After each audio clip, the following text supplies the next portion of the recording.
Welcome to From the King's Pen. I'm Arthur Diaz, and I'm here to share with you a dose of learning, writing, speaking, and trying to live a little bit better day by day.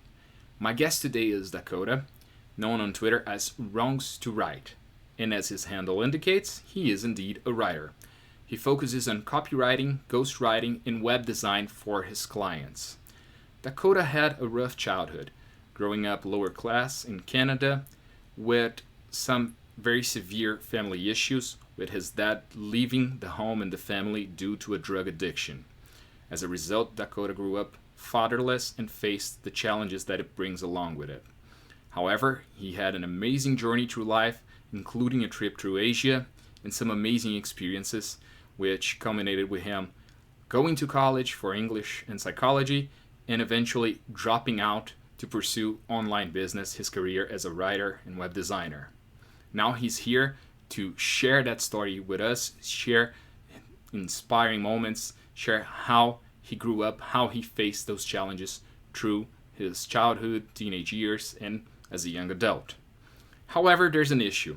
He's so much of a Chad that he kind of broke down my recording software and his camera froze for a little while. So for a few moments, or for most of the talk actually, you will see a picture instead of his camera. But the content is still very solid and very, very inspiring. I'm sure you will like it. If you do, please consider liking and subscribing to help the channel grow so I can continue bringing amazing guests to share their inspiring stories with you. So now, let's welcome our guest. Dakota, welcome to From the King's Pen. How are you, my man? And I am peachy keen. I got my black coffee, and I also got my San Pellegrino for later. So I'm the epitome of money Twitter right now. Okay, so you're definitely gonna make it black coffee and sparkling water. All right. I just got the black coffee, so I'm only half ready. Dude, you gotta take a cold shower now. You gotta step your game up. I'm gonna have to finish this and go take a cold shower.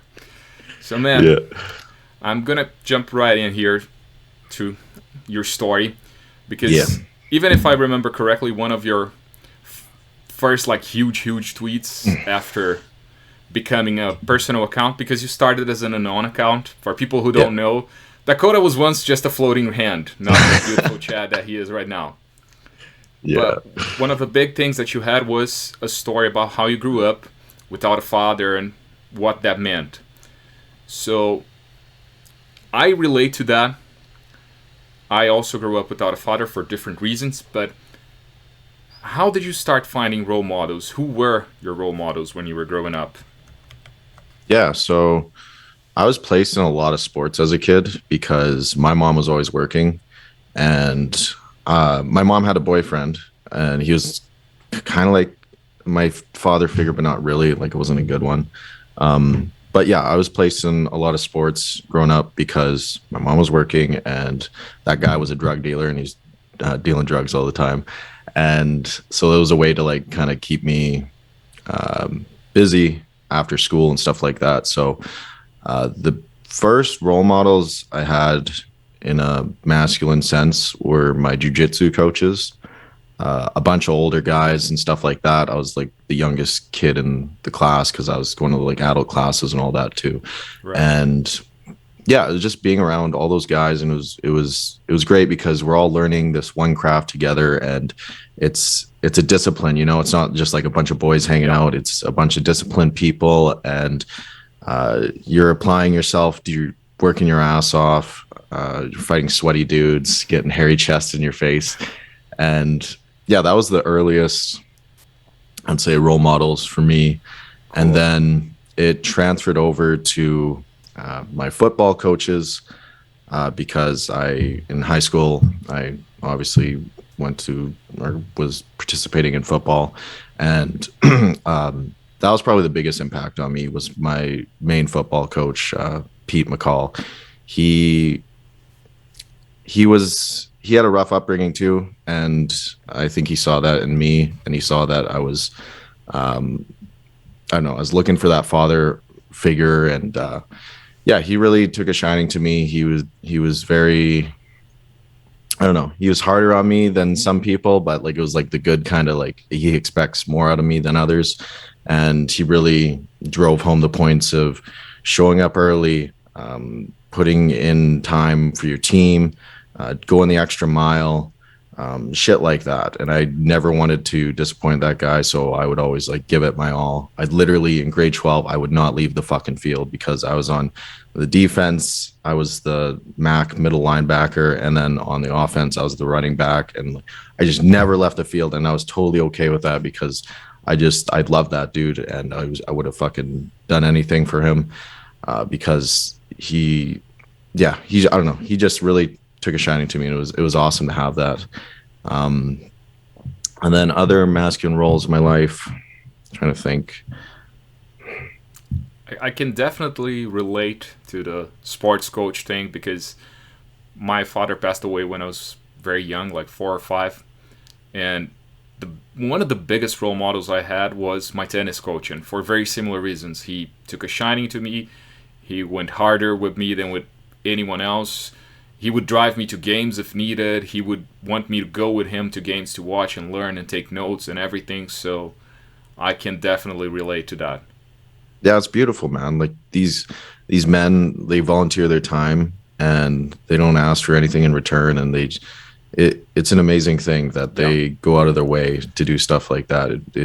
It really warms my heart. exactly. My coach went above and beyond. Like, yeah, I was paying for the lessons, but like I wasn't paying for him to like take me to his home and talk to me and show me tapes of old games, or take me to his matches, or take me to his friends' matches and stuff like that. So you Yeah, really did go above and beyond, and that really is something that can shape a young boy and help immensely. toxic masculinity at its Yeah, right, finest. right there, exactly, Yeah. 100%. And but now you made me curious about something else because you said that your mom had a boyfriend who was a drug dealer. Is that right? Hmm. Hmm. And your dad also had drug issues. Yeah. And how do you think you avoided yourself getting mired into that, getting trapped into issues like that? Fuck, man. Like that, I think about that so often because you see all these. There's people that are in certain situations where they get everything handed to them in life, and they end up as like complete fuck ups. And then you get other people that have these shitty situations, and it kind of like burns a fire under their ass to, I don't know, just pursue something more. So I don't know how I got so lucky, but I think I was self aware enough to realize, okay, like I've seen the impact of what crack addiction does to people, or like other drugs or shit like that. And I'm like, well, that ruined my father's life. Like he has a shit life, and I don't want that for myself. So I'm not sure if it was like a gradual process or if it was like a flick of a switch or something, but I just realized like, okay, that's not something I want to do with my life. Um, so I can't, I don't know why I ended up like I did. So, um, yeah, I don't know. I don't got a good answer for that, to be honest. It's okay. It's not Yeah. like it's an easy question. It's Yeah. I mean Yeah. it's something that potentially shaped your whole life. Yeah. No, So like it sounds weird, but I'm super grateful for all the fucked up shit that happened to me because I don't know if I would have the drive that I do without seeing the stuff I've seen. Yeah, it's just something I'm grateful for. yeah, It's weird. seeing what rock bottom looks like can be very motivating. Even whether you see it like for yourself or for people around you, that can really light a fire under your ass. If you see like, all right, Yeah. so this is rock bottom. Okay, I don't want to be there. Yeah. My father, he's been fighting crack addiction for over 20 years. Damn. Like in and out of rehab, like it's just like a cycle. It's fucked up to see, man. Like it's sad. It takes over these people's whole lives. And like that's why I don't touch cocaine or like any of those hard drugs and stuff, because like I know what it can lead to, even if there's like a 5% chance or whatever. Like it's just it literally ruins your Right. whole life. You're a slave to it. It's fucked. I can get that. Yeah. And what about your mom? You mentioned to me before the interview that she had to work a lot, but how was your relationship to her? Man, I was super close with my mom. She was an amazing woman. She was super hardworking. She had an amazing heart, like super kind.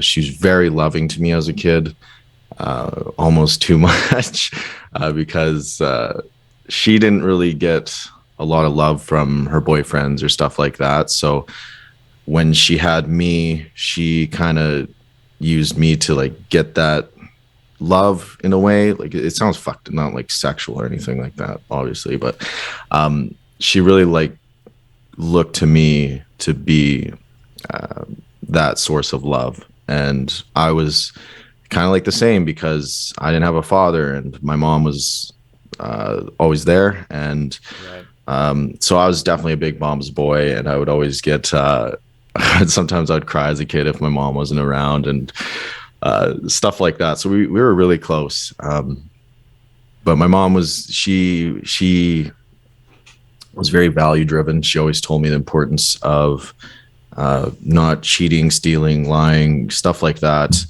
And it's kind of funny. Like one of the biggest things I remember her telling me is, Dakota, do not work for somebody else. Start your own business. And um, yeah, she just really reinforced like the entrepreneurial mindset. She's a very smart woman. Like she wasn't formally educated or anything like that, but she like very street smart and Right. just knew her shit. Damn, that's So pretty cool.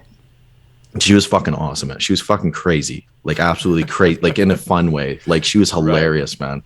Oh, she used to have this like a ninja bike, like a sport bike, and she would do like wheelies and shit, and like she would hop on like the seat like with her feet and like do Damn. crazy tricks. She was nuts, man. She didn't take shit from anybody. She was amazing. All She was right. yeah, she was a workhorse. Yeah. But I Yeah. get where you're coming from. Again, growing up fatherless with just my mom, single mom, Yeah. I had the same thing. I was a big mama's boy for a while. When I changed schools when I was super young and like went to a school that I didn't know anybody, damn, I would get to the school and want to cry Yeah. because it's like, Yeah. okay, my mom's not here. I was studying now at a different city, so like my mom was 40 minutes away, no friends, no nothing. I was like, damn, what I do here? Yeah. So Scary, right? Yeah. and it's good to see that like we're proof here that things can get better in life. Yeah. Yeah. You don't have to be soy your whole life. You can Exactly. turn into Yeah. a Chad. Isn't what you isn't what I think Denko said that you gotta be cringe to then be beige. There's I a love that. I there's haven't a heard whole that. cycle there to go with. Yeah. And you said you were also like overweight while growing up, right? For a while. Yeah. Oh yeah. Yeah. Like not like obese or anything, Right. but I was a chubby kid because I don't know, I like to game a lot. I was a big video game nerd and I play a lot of Xbox or PC games, and my family wasn't like the big health conscious kind of family. Like they weren't horrible, but like there was Oreos around the house, Yeah.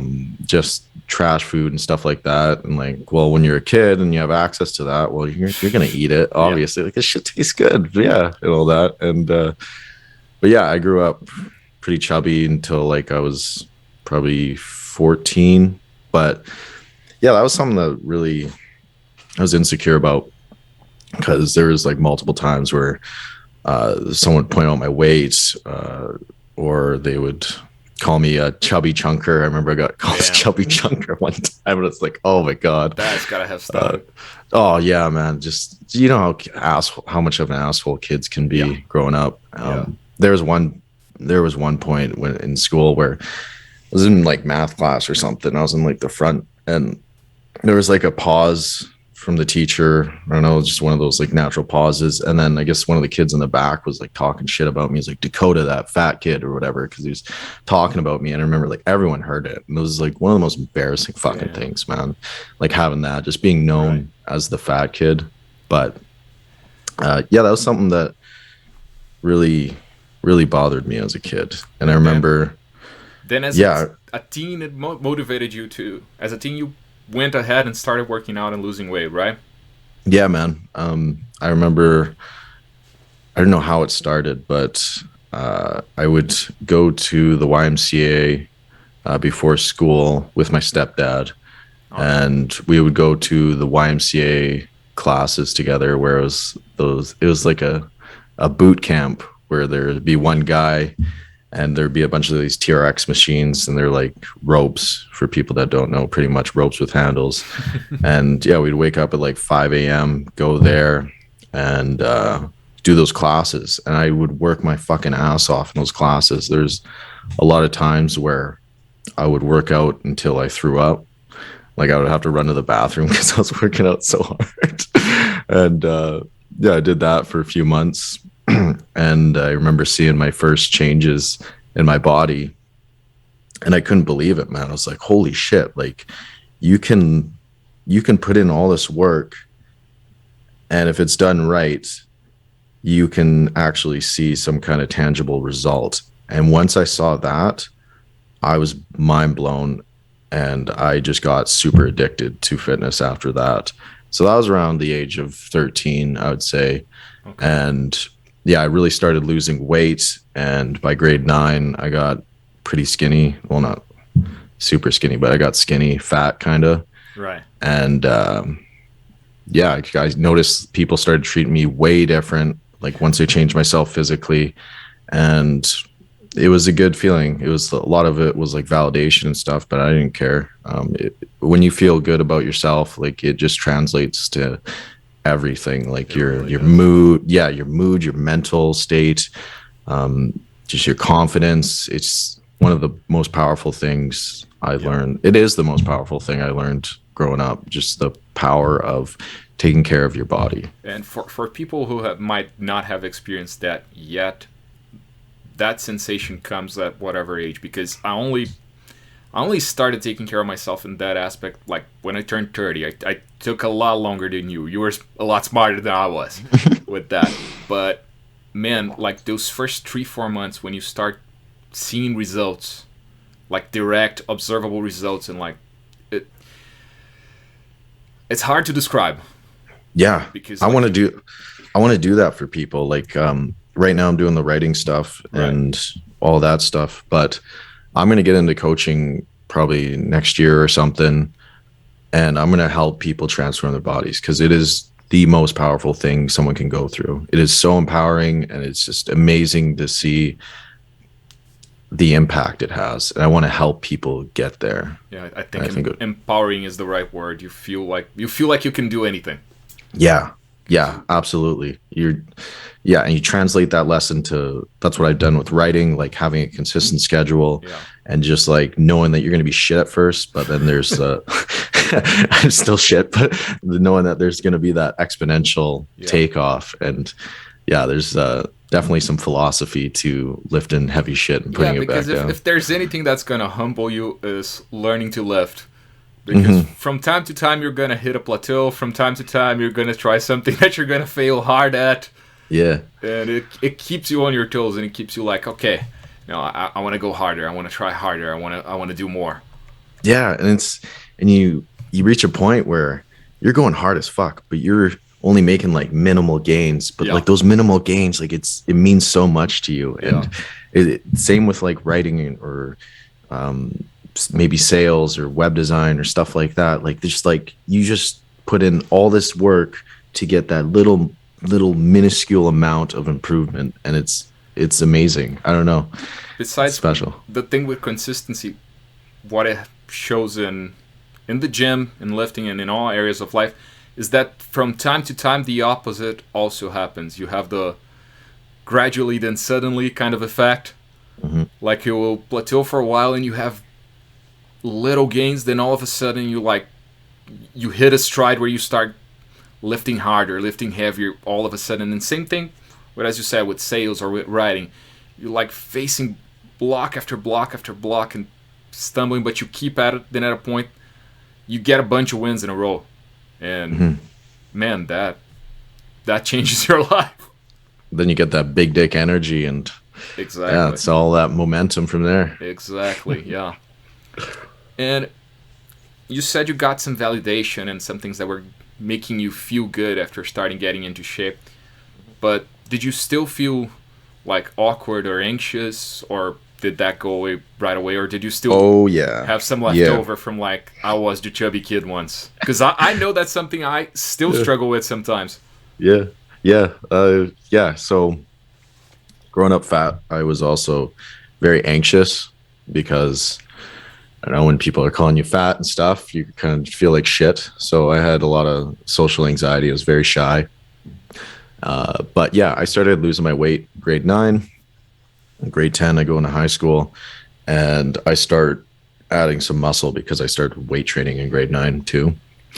And I was jacked for my age, so I was known as like the jack kid and all that. And I started putting hair gel in my hair too, so I was like a lot better looking and all that too. So I was getting a lot of attention that I wasn't used to. Um, but I felt like that fat kid, like as you Right. said. So I was very insecure about my looks. I was always thinking like, what are people thinking of me? Um, I was popular in high school because I was on the football team and I got along with everybody. But I had a very low self worth. I always needed to appear perfect to others. Right. I I would I don't know, just I spent way too much time thinking about what others thought of me, and it took over a lot of my life. I was still always anxious and stuff like that, but I hid it well. Right. No one really knew, but yeah, I just had a lot of low self worth, and it still pops up to this day. Like in August, like I just felt like everything I was writing was shit, and if I didn't get like 100 likes on a tweet or something, I'm like, oh well, that's a dog shit tweet, and I just so it's something that like I continue to fight with to this day, but it's definitely way more confident than I used to be. Right. But yeah, it's been a struggle this whole time, but things that have helped me were like journaling or reading, just like getting different perspectives on how to reframe anxiety, um, and just accomplishing things like building my body that builds your confidence, uh, making good investments maybe that kind of validates your like, okay, like I'm doing shit right, or Right. just accomplishments along the way. You kind of like prove it to yourself that you are worthy, and you just gotta not be don't have a big ego about it, but just kind of just take the time to appreciate how far you've come Right. and realize you're going to make mistakes and accept that, and just keep trucking along. Kind of learning how to celebrate small wins, right? Yeah, and like something I would highly recommend people do is definitely journal. I started journaling at 18, and it's made a world of impact on me. I actually have my journal like right next to me right here. I was writing in it this morning because I had some stressful stuff happen. I gotta, I don't know, write it out, get it out of my head. But at the end of your journal sessions, I'd highly recommend writing 5 things you're grateful for, and that just kind of makes you search for the positive in life, because it conditions you to just look for it. And that's really helped me, I think. Yeah. So if any of you are struggling with anxiety, definitely start incorporating that into your life. Yeah. The gratefulness thing is something I love because the brain tends to attach itself to the negative very easily. Yeah. Like it's a survival bias. It's like we pay attention to what's negative, what seems more dangerous, and it's very easy to, if you already have a tendency to have imposter syndrome, have low self-worth, that can spiral out of control fast. Yeah. And then you make stupid decisions, and it's a no bueno path.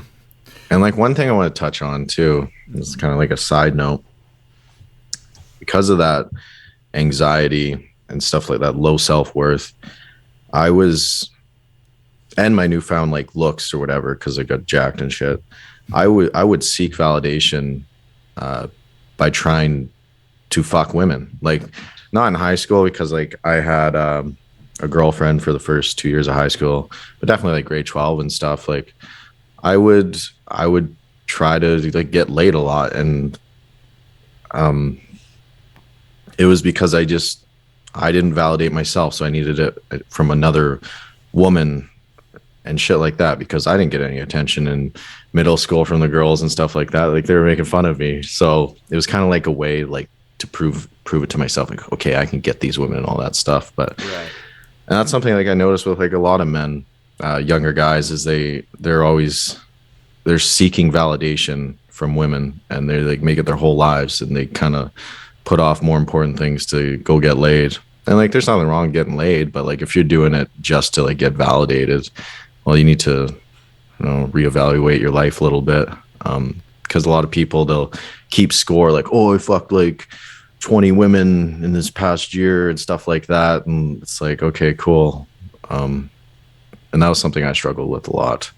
But yeah, I don't know, something to make people aware of, like, just watch out for that. I get that. Yeah. Not only that, but any like that is a phase I went through as well, and you start seeking out empty stuff just to prove it that, oh yeah, I got this. Yeah. And Yeah. You don't even like the chick and you're like, yeah, why am I, exactly. And it's ridiculous. it's weird. It becomes a chore. It becomes something Yeah. like, because you have to text, you have to call, you have to do this, and it's like you get yourself involved in a whole situation that doesn't bring you any value or the other Yeah. person. Yeah. Yeah. Like, maybe this is TMI, but I remember like having sex and like in my head, I'd be like, okay, like cool, whatever. It's just, I don't know. It's empty. Like you said, Yeah. and my mom told me about that early on as a kid. It's like, Dakota, like when you have sex with someone, you give a piece of yourself, and just like, she told me to like look out for that. And I didn't really understand the value of what she was saying until like, I don't know, like a year ago. Yeah, well, sometimes you have to fuck up in life. It's part of it. Sometimes you got to be a fuckboy in life. And how did you come to grips with that? Like, what made you realize it? Was it just over time, like seeing that that wasn't making you happy, seeing that you weren't finding value in that? Yeah, I think you do it enough times and you're just like, is that it? Like, what is this? Like, like, what am I doing? Like, you just, like you said, you're like, I don't really like these women. Like, I wouldn't date these women. So I don't know. I think it was just over time. Like, there's definitely like last year, it kind of came more to that realization. Um, it's just empty. Like, you just have sex after and you don't even like really want to like hang out or do anything with these women. So you're like, okay, cool. And I think a big part too was I found purpose in life. Right. Actually, I think that's exactly what it is. I found purpose in life. And so I think a lot of people, like including myself, they don't have purpose, and so they try to create it. So like if you're doing nothing with your life, then I don't know, it's just empty. So at least chasing women and winning by hooking up with them, that's kind of like a game, like Yeah. you get to chase something. So I think once I found Twitter and starting my business, I think that gave me a lot of purpose, and that's kind of replaced this validation seeking in a lot of ways. And speaking on finding Twitter and starting your business and stuff, that had such an impact on you that you even dropped out of college, right? You like abandoned college and changed course. Yeah. Yeah. It was, What caused that such a big impact to make you like, all right, I'm done at this. Fuck this. I'm out. yeah. So I always had like the entrepreneurial kind of spirit, but I just didn't know what to do. Like I was talking to my friend for like the past 2 years, like, okay, I was like, we should figure something out, like drop shipping or whatever. I was always interested in it. But I just didn't know what to do. I couldn't think of something that fit with me perfectly. So,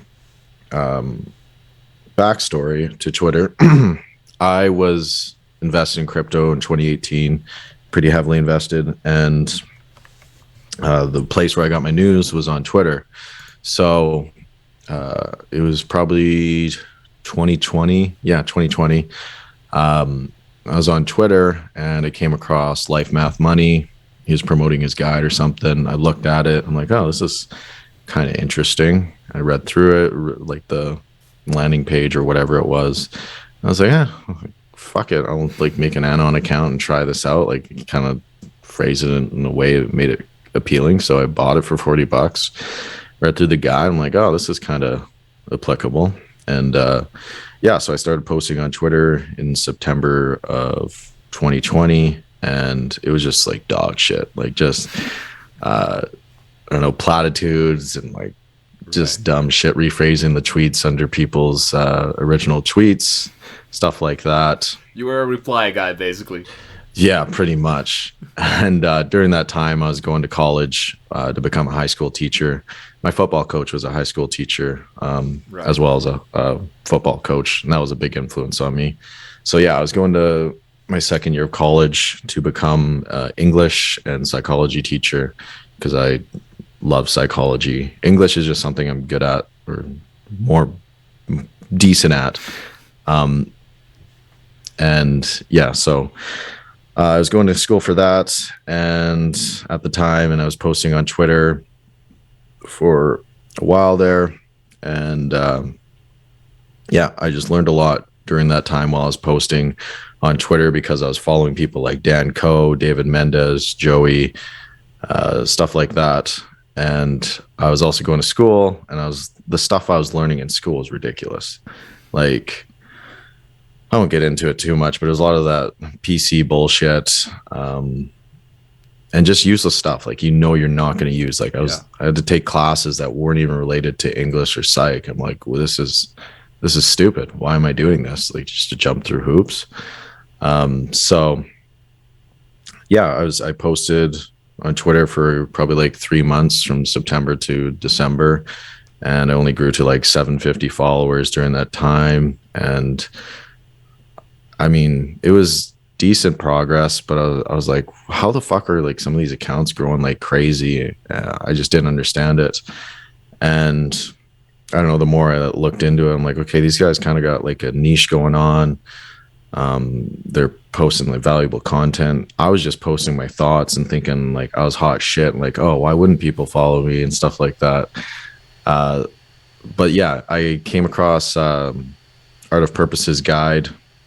He launched a guide, and I bought that at the time. And yeah, that really reinforced the idea of branding and kind of, I don't know, having a theme to your page. Right. So I started Wrongs to Right, my now main account, in February, mid February. The infamous And floating hand. yeah, the infamous floating hand. And yeah, I niched down and I made it anon because I'm like, oh, I'm not going to have two personal accounts. I'm just going to try this as an experiment. So I niched down, and I really wanted to get better at writing. So I made my account on writing because I was decent at writing, but I'm like, okay, I got to learn like copywriting and stuff like this for my Right. business. So like, this is a great way to keep myself accountable because I'll post like valuable insights and stuff I'm learning.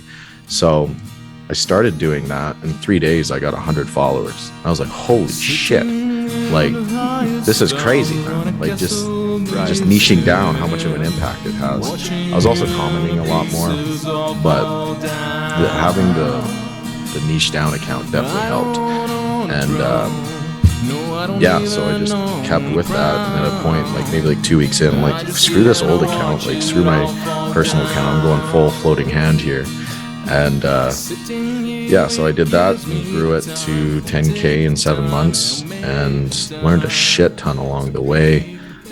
Met some amazing people. Some of my best friends I've met on Twitter. And yeah, it's something that had a huge impact on my life, and it gave me purpose because it made me realize the importance of starting your own business and the importance of writing, making connections, stuff like that.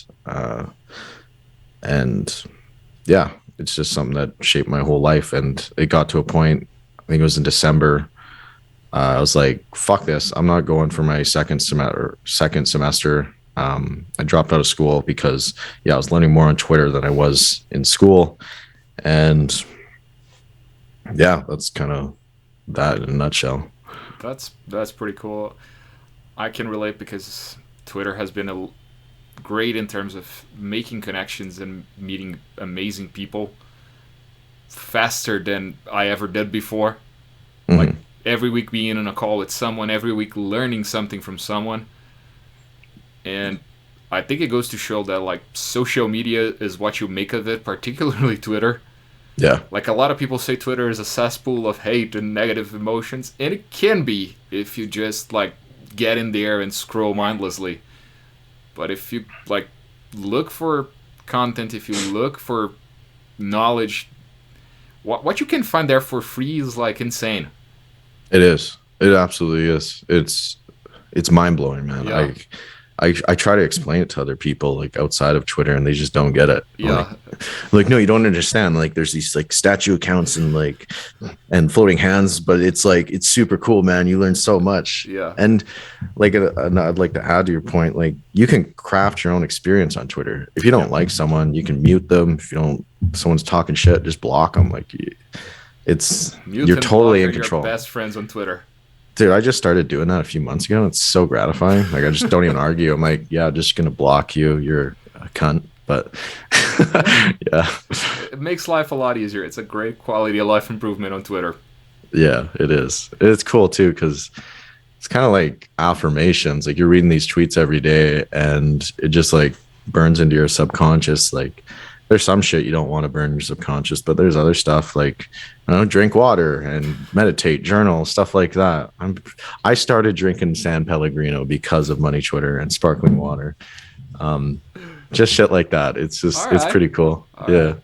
Well, I did start journaling and meditating because of money Twitter. Yeah. Particularly, I gotta blame again Joey and Dan Cole. They're Yeah. I can blame them for a lot of good habits, which I think they would take as a compliment. I hope, Hmm. but damn, it's like a lot of stuff changed my life for the better in habits that I picked up from there, like Yeah. writing every day, like journaling every day, meditating every day, which is still a challenge for me. But Yeah. How'd you wind up on money Twitter? man, it's an interesting story because I joined Twitter for a completely different reason. I was studying coding, Yeah. and someone told me, man, the amount of stuff that you can learn about coding on Twitter is amazing. I was like, all right, I'll make an account and I'll check it out. That was back in late 2019. And I started checking it out and I started following some big coding accounts. And that was it. I got some followers in that area. I was posting some stuff I was learning, but didn't take it too seriously. I would take a look and stuff. Then COVID hit and lockdowns and everything. And I started connecting to a bunch of people on Twitter over that, over things we agreed on, things we disagreed on, whatever we were talking about. And there was a big overlap in the community that was like commenting against lockdowns, or at least for more specific restrictions in money Twitter. There's a lot of overlap on that. So some of the accounts that I was following for data analysis were followed by people from money Twitter, and one would retweet the other. And I just started reading stuff about copywriting, more stuff on web design and stuff, and I was like, damn, this is pretty cool. And I started getting into that rabbit hole. Cool. And that was my journey into joining money Twitter. Then I found people like you, like José Rosado, Dan Cole, and started following. And I was like, hey, I already have a business. I'm already doing something. I was already looking for something else. I was looking into coding. Started looking at what else could I do. What else? How else could I like build a second line of revenue? How else could I add to what I'm doing? So that was basically it. That was basically my own journey into that. And it's led me to here today, to doing a few different things, having a YouTube channel, and things I didn't think I would before. Yeah, it's like seeing the Matrix, man. It's pretty cool. It is. It is pretty cool. You start seeing stuff through different perspectives, and you connect with a lot of people who there's still the risk of falling into a few echo chambers, but you start seeing more points of view and broader points of view, I think. Yeah. Yeah, absolutely. Going back to real life, you traveled through Asia, right? Yes, sir. I did 3 months. Okay, so tell me how a guy who started out in Canada, who started out lower class, lower middle class, winds up in the middle of Asia. How did that adventure happen? So I was an electrician coming out of school. I went through a program where I got to grad early from high school and got to learn a trade for free. So yeah, I was an electrician I did that to make money because I didn't know what the hell I wanted it to do. So I'm like, I'm not going to work a minimum wage job. Might as well make some money. So I was an electrician. I was working 12 hours a day, every day, up in Damn. Alberta. So in the oil and gas industry, and it was in camps. So you're literally isolated from everybody. You're just eat, sleep, work, repeat. And I was doing that. I wouldn't say I was depressed, but I was pretty sad because here I am, 18, 19, whatever I was, and I'm just working. I'm making a shit ton of money at the time, but I just felt super unfulfilled. I Yeah, was surrounded by miserable people. that's what I was Yeah. gonna say. It sounds like, yeah, you're making money, but it sounds very unfulfilling. Dude, it gets so cold in Alberta too, in Canada. Oh my God, it was unbelievable. You're working 12 hours in the freezing cold and you're doing a job you don't even like. And Damn. it was so dead, man. And these construction workers up there, they're just miserable. They're because they've been doing this their whole life. They're just miserable people. They just like putting you down. And you're like the new guy too, and you're a young guy. So like I got a lot of flack and bullshit. And it was ridiculous. And I did that for a few months and it got to a point where it's like, is this what life is like? Like what the fuck is this? This ain't cool. I'm not a big fan of this. I would hide in the porta potty. I wouldn't hide, but I would like sit in the porta potty because I just needed a break at times. Like halfway into the day, I'm like, I would just sit there and I wouldn't cry, but I was just like, I just feel like shit, man. It was horrible. But Like there's got to be more to life than this kind of feeling. yeah, man. And I would listen to podcasts a lot. And I remember one podcast I listened to, the Jordan Harbinger show. It was previously like The Art of Charm, but like one of the hosts would say, I'm a big fan. yeah, they're awesome people. But one of the hosts, he would talk about how he went to Vietnam and stuff and had all these crazy adventures. And I think that was like always in the back of my head, like, oh, that sounds pretty cool. But yeah, there reached a point one day where it was at the end of the day and I was just looking at the sunset. It was the most beautiful fucking sunset I've ever seen in my life. But I was on the job looking at sunset and I was like, wonder what's out there. And I think it was then when I made the decision, like, fuck it, I'm going to go travel. So I made plans to go to Asia because it looked like the best spot for a beginner. So I booked a trip to Thailand, Vietnam, and that was it. So I just booked a return flight, and so it would be like a 3 month stint. Didn't know where I was going to go and all that, and yeah, I had that planned for months later. So I just kept on working and all that, and one of my friends caught wind of it at the time. He's like, "Oh, you're going to Asia? Like, would you mind if I tagged along?" And I was like, sure, because I was originally just going to go alone, do it myself, because I just wanted that experience. Right. But I was like, yeah, sure, why not? So, yeah, in December of 2018, I believe, we left, and it was the best experience of my life. We had so many crazy adventures there, and it was just super eye-opening, just having that culture shock, just complete like 180. You're like, holy shit. It doesn't even hit you until you like get off the plane. You're like, I am literally across the world right now, just me and my friend, and this is crazy. Like it makes you realize that you are in control of your situation. Like I was in a shitty spot, and then I said, I'm not doing this, and I made a decision, and now I'm in a different country, and you realize like, wow, like I can just literally just leave across the country or across the world and change my situation. And that was really eye-opening to me and really freeing, realizing I could do that. And yeah, so me and my friend, we did a month in Thailand, a month in Vietnam. He went back home, and then I traveled to Cambodia by myself for a month because I really wanted that experience of traveling alone.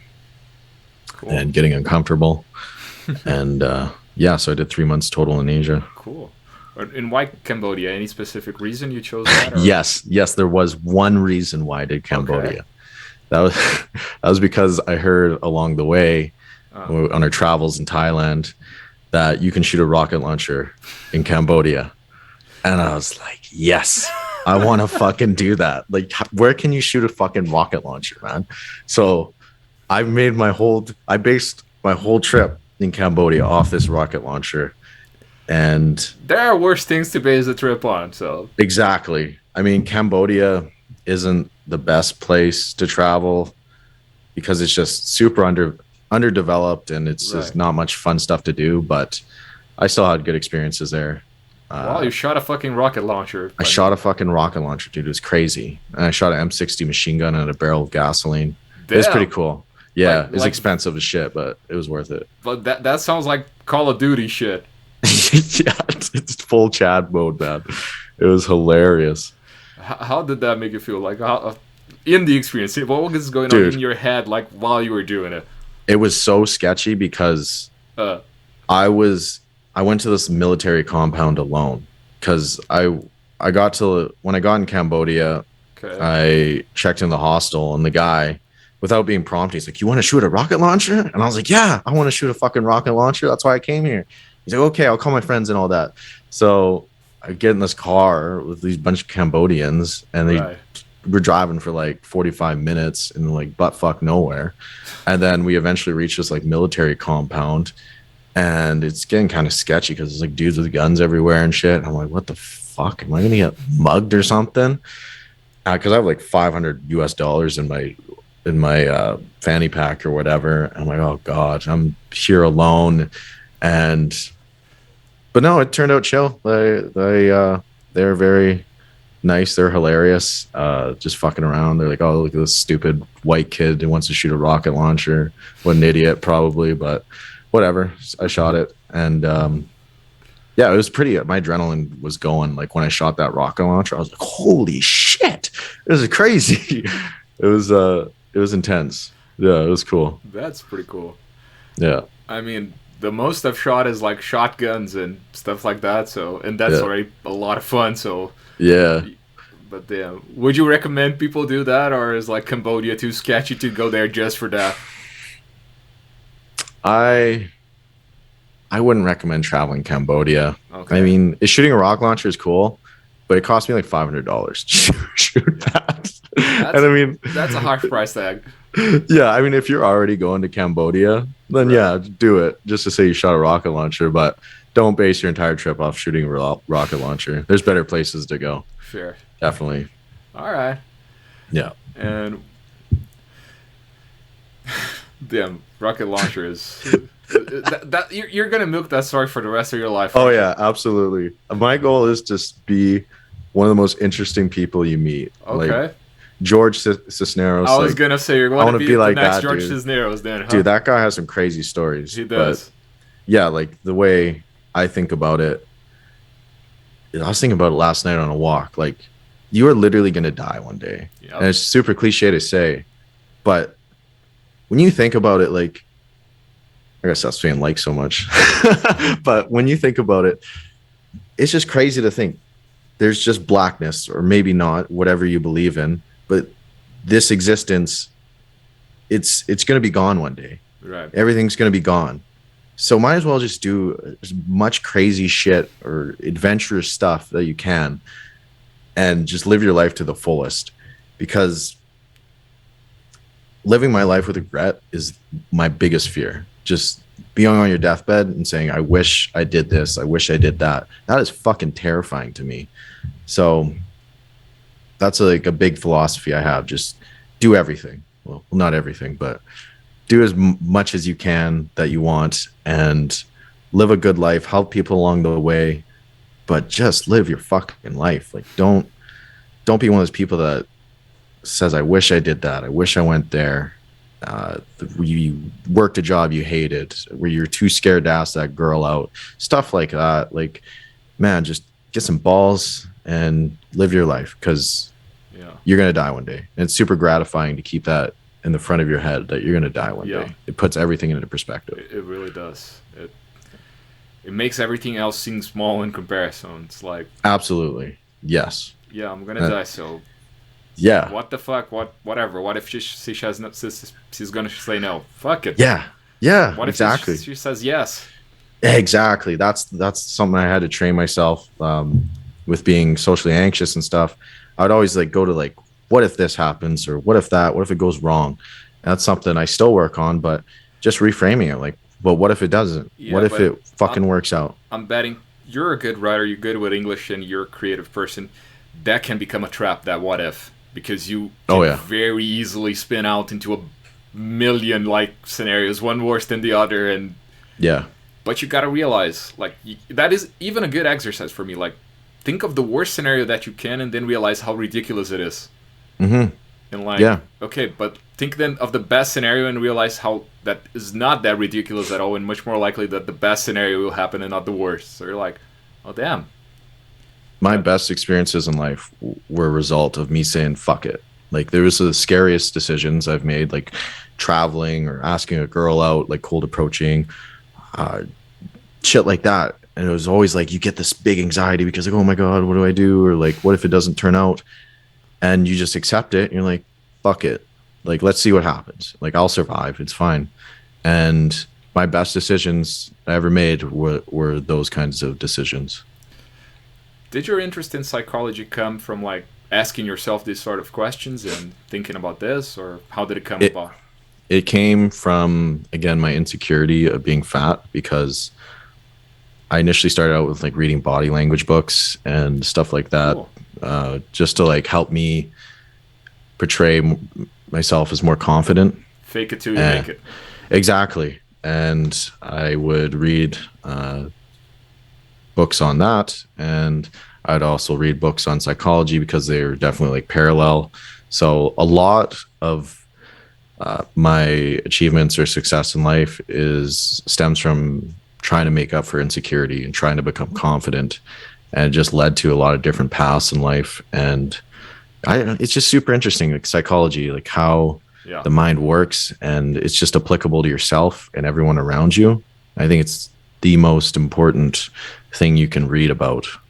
It's maybe that and philosophy. I don't know. They're pretty well. They stem from the same Yeah. stuff. So yeah, What always fascinates me reading psychology, particularly when you start getting into persuasion and stuff, is how at the same time our minds are brilliant machines and how they fall for the stupidest traps. yeah, yeah. We're It, just a bunch of monkeys with advanced tech, yeah. To paraphrase a video joking about Jordan Peterson, we're just monkeys full of snakes. full of snakes. Yeah, it's because of the whole Jordan Peterson thing that we're Oh afraid of yeah, yeah, snakes and it's our yeah, mortal enemy, but we're just monkeys, so we're yeah. too complex. We're just monkeys full of snakes and don't know the fuck what we're doing here and Oh yeah, making it up as we go along. That's basically dude. what you gotta realize. Everybody's just making it up as they go along and Yeah, figuring it out. absolutely. I do so much shit where it's like, I'm an idiot. Like I'll tell myself in the moment, like I'm an idiot. Like just kind of like jokingly, not like I Yeah, don't believe it, but like it's just funny some of the stuff we do, man. yeah. And how we hype up stuff that's like nothing, or worry about Yeah, stuff that's not gonna happen. And yeah, absolutely. Like I got a sales call on Tuesday, and I just like I don't know. I'm not really nervous right now, but I know in the moment, like right before, I'll probably get like super nervous, and I'll think it up in my head and uh shit like that. It's just it's funny. It's funny how and then it sabotages you because you're worrying about screwing up. But if you just didn't worry, then yeah, you probably wouldn't screw up. So it's just funny how we work. it really is. Yeah. Man, dude, you went from fat kid to Chad. You went from lower class to entrepreneur, and you did find great role models along the way. You said that you want to experience life and help people along the way when possible, and I've seen you do that more than once, with me included. So it's awesome. I see you. You're a guy who can inspire people, inspire men, inspire younger guys, inspire older guys. What would your message be for someone who's lost, who doesn't have a purpose, and who's trying to find his way to becoming a Chad, or at least not to being miserable anymore?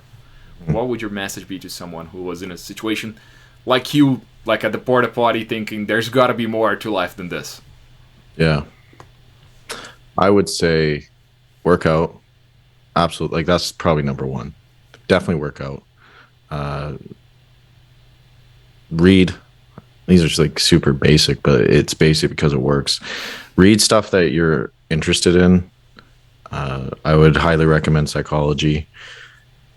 Start learning a skill, and that's going to be a lot of different things like along the way, because you're not going to, if you're purposeless, you're not going to know what the fuck to do, but just try a bunch of different shit. I've tried web design, I've tried writing a blog, I've tried Amazon FBA, uh, graphic design, a bunch of different stuff.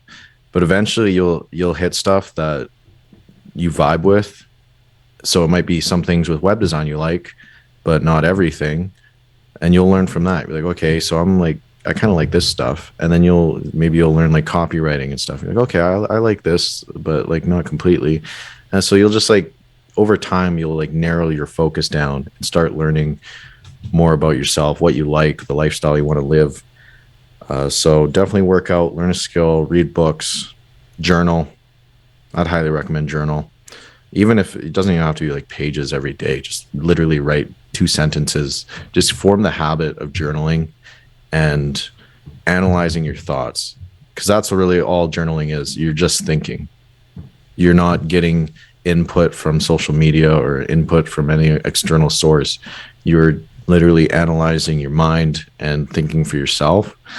And that's just a really good habit to get into, because you'll realize a lot of things that you might be doing that's not beneficial to you, or you'll realize some things that are beneficial to you. Just get in the habit of thinking, whether that be journaling, meditating, whatever, and avoid the traps. That's probably one of the biggest things. So like avoid chasing women for validation, avoid getting into drugs, shit like that.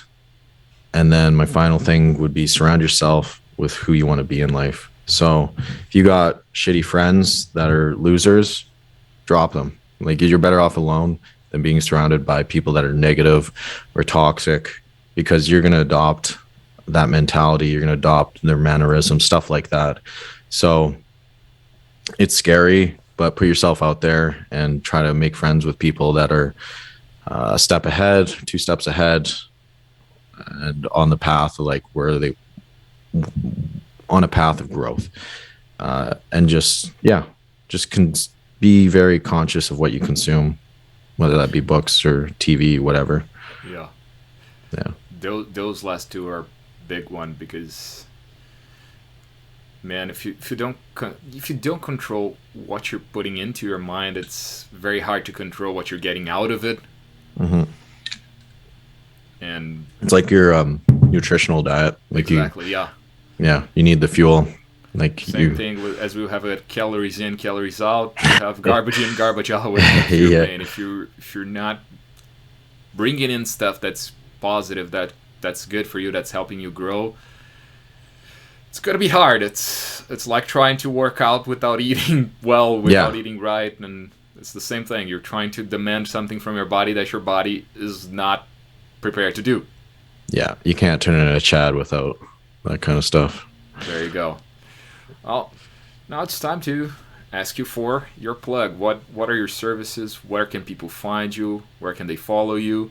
If they want to call you for your sex hotline, your sex phone hotline with that the only sexy chats. voice, the only chats, how can they find that? Yeah, so I'm just on Twitter at wrongs to write. If you want to get ghostwriting or copywriting, web design, you could click the link in my bio, fill out a form. Okay. And that's about it. I don't really have too much to plug. Hey, that's great, man. But yeah. You have the website up for your copywriting and ghostwriting, right?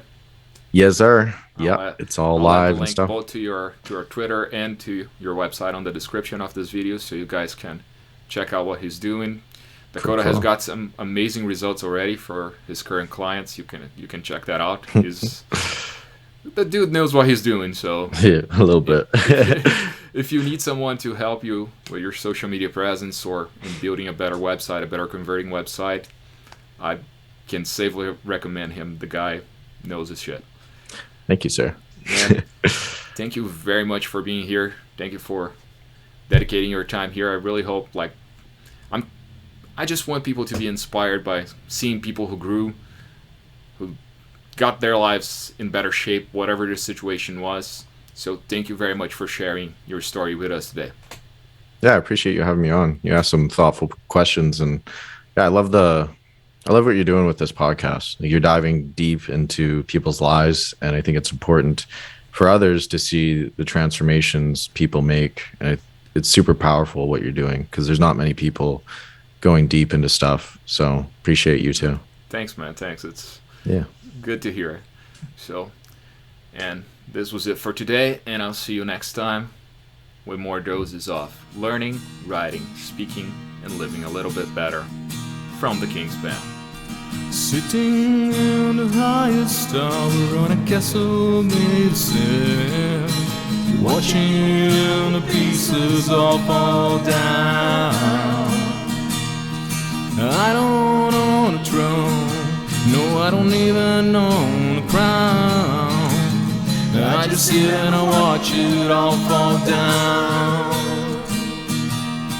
Sitting here, it gives me the time to take the time and I'll make the time to pick the pieces from my mind.